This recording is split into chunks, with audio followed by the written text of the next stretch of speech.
Kattappana press club K C. George അനുസ്മരണ യോഗം നടത്തി. ഇടുക്കി ലൈവ് വാർത്തകൾ നിങ്ങൾക്കായി അവതരിപ്പിക്കുന്നത് പവിത്ര ഗോൾഡ്, എന്നും സ്വന്തം. പ്രസിഡന്റ് എം.ഡി. വിപിൻദാസ് അധ്യക്ഷനായി. അംഗങ്ങൾ ഛായാചിത്രത്തിൽ പുഷ്പാർച്ചന നടത്തി. M C. Boban, K S. Francis, Thomas Jose, N K. Rajan, Jaiby Joseph, Roy Varghese, Akhil Philip എന്നിവർ സംസാരിച്ചു. കെ.സി.ആയിട്ട് 39 വർഷത്തെ ബന്ധമായിരുന്നു. ഞാൻ 6ാം ക്ലാസ്സിൽ പഠിക്കുമ്പോൾ ഞങ്ങൾ അയൽവാസികൾ, സുഹൃത്തുക്കൾ എന്നതിനേക്കാൾ ഉപരി ഒരു കൂടപ്പറപ്പ് എന്നുള്ള നിലയ്ക്കാണ് പോകുന്നത്. അവസാന സമയത്തും അതുപോലെ തന്നെ നമുക്ക് ഒരുപക്ഷെ കെ.സി. നാടക നടൻ എന്നുള്ള നാടകൃത്ത് എന്നുള്ള നിലയ്ക്കോ സീരിയൽ രചയിതാവ് എന്നുള്ള നിലയ്ക്കോ ആയിരിക്കും നമ്മുടെ ഇവിടെയുള്ള പുതിയ മെമ്പർമാർക്ക് പരിചയം.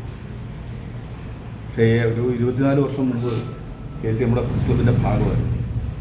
ഒരു 7-8 വർഷം കെ.സിക്ക് അവാർഡ് കിട്ടുന്നത് വരെ.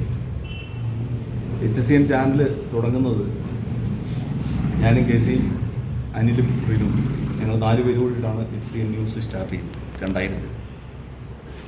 അന്ന് മുതൽ കെ.സി ഒരു മാധ്യമപ്രവർത്തകൻ എന്നുള്ള നിലയിൽ ഈ പ്രദേശത്തെല്ലാം ഒരു ക്യാമറയായിട്ട് ഓടി നടക്കുകയും വാർത്തകൾ ശേഖരിക്കുകയും രാജ്യത്തിനൊക്കെ ഉപ്പുതറ മേഖലയിലെല്ലാം കെ.സിക്ക് വേറെ ഒരു റെഡിമെയ്ഡ് കച്ചവടമൊക്കെ ഉണ്ട്. അതിൻ്റെ കൂട്ടത്തിൽ ഇതുമൊക്കെ ആയിട്ട് ഓടി നടന്നതാണ്. അതിനുശേഷമാണ് കെ.സിക്ക് നാടകം രചനയിലേക്ക് പോകുന്നത്, നാടക രചനയ്ക്കുള്ള അവാർഡ് കിട്ടുന്നത്. അതോടുകൂടി കെ.സി കൂടുതൽ തിരക്കിലായപ്പോഴാണ് മാധ്യമപ്രവർത്തനം പൂർണ്ണമായി അവസാനിപ്പിച്ചത്.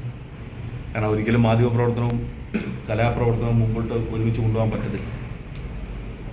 നമ്മുടെ ഈ പണിയുടെ ഒരു സമ്മർദ്ദത്തെ ഒരിക്കലും അതിജീവിച്ച് ഒരു നല്ല നാടകം എഴുതാൻ കെ.സിക്ക് പറ്റില്ല എന്നുള്ളൊരു ബോധ്യത്തിലെത്തിയപ്പോഴാണ് കെ.സി അത് നിർത്തിയത്. ആ നാടകത്തിന് ആദ്യത്തെ നാടകം എഴുതി, 3ാമത്തെ നാടകം എഴുതിയപ്പോഴേക്കും കെ.സിക്ക് അവാർഡ് കിട്ടി. ഒരു വലിയ പ്രതീക്ഷയാണ് നമുക്ക്. കാരണം കെ.സിയെ പോലൊരാൾ ഒരു കലാപാരമ്പര്യമില്ലാത്ത, നാടകരചനയുമായി കാര്യമായി അടുത്ത് ബന്ധമില്ലാത്ത, ഒരു കലാകുടുംബത്തിൽ നിന്ന് വന്നിട്ടില്ലാത്ത കെ.സിയെ പോലൊരാൾ ഒരു നാടകം എഴുതുക എന്ന് പറയുന്നത് തന്നെ വലിയ അത്ഭുതം.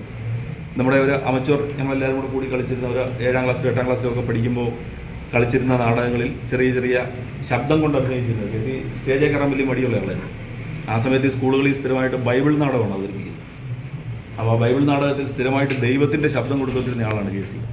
ഇപ്പോഴും ഒരുപക്ഷെ നിങ്ങൾ ശ്രദ്ധിച്ചറിയാം, നമ്മുടെ HSNലെ നേർക്കാഴ്ച എന്ന് പറയുന്ന സെഗ്മെൻറ്റ് തുടങ്ങുമ്പോൾ നേർക്കാഴ്ച നിങ്ങൾക്കായി അവതരിപ്പിക്കുന്നതെന്ന് പറയുന്ന ഒരു ശബ്ദമുണ്ട്, അത് കെ.സിയുടെയാണ്.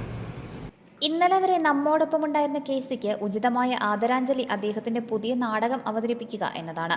ഓച്ചിറ സരിക അവതരിപ്പിച്ചു തുടങ്ങിയ സത്യമംഗലം ജംഗ്ഷൻ എന്ന കെ.സിയുടെ നാടകം ഒക്ടോബർ 6 വൈകിട്ട് കട്ടപ്പന CSI ഓഡിറ്റോറിയത്തിൽ കെ.സിക്ക് ആദരമായി അവതരിപ്പിക്കുകയാണ്.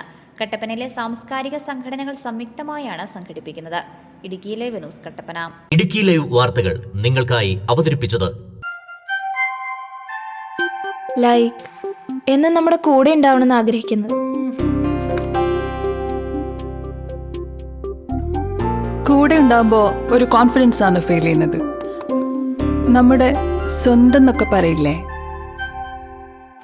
സ്വർണ്ണം എന്നൊക്കെ പറയുമ്പോൾ എന്താ പറയാ, നമ്മുടെ പ്രിയപ്പെട്ട മുഹൂർത്തങ്ങളിൽ നമ്മോടൊപ്പം പങ്കുചേരുന്ന ഒന്ന്, നമ്മുടെ സ്വന്തം.